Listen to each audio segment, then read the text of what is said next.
After you have tested the engine and worked out all the bugs with that, and you've got the plane is in good a shape as it can be, it's time for that test flight.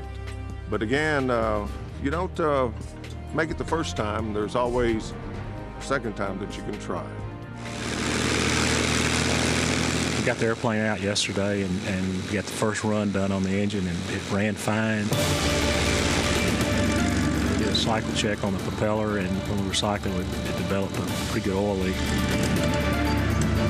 So we had to pull the airplane back in the hangar and pull the prop off to find the leak, and it had an internal support for some seals that broke, and we've got them on order. They'll be here tomorrow.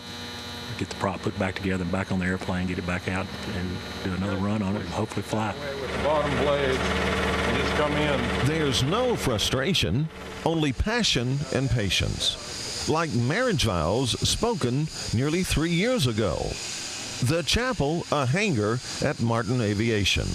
The bride, an old airplane called a P-51.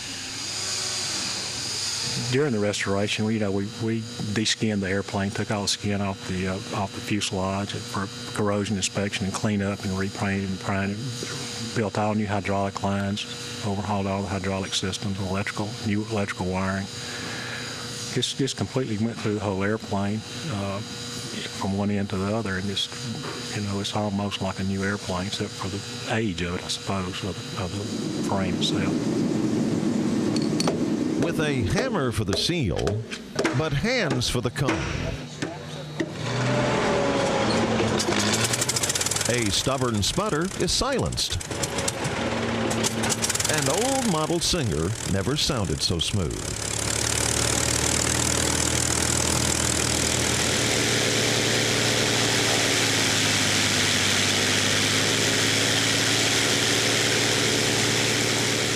How'd it go for you this time? Very well. The prop does not leak. That's, we got one or two things that don't work, but nothing we can't ignore. So we're going to cowl it up and fly it.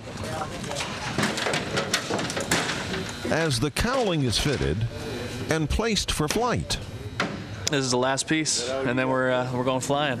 The man in the cockpit marks the spot. You know at this point from which direction you'll leave the runway? This way. Okay. And how far down there do you think you'll be before you're able to lift off, or is that just hard to say?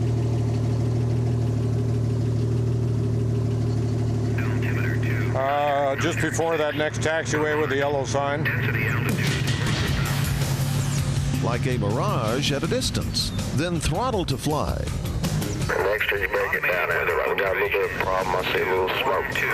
Instead of takeoff, a flash fire and a fight against disaster.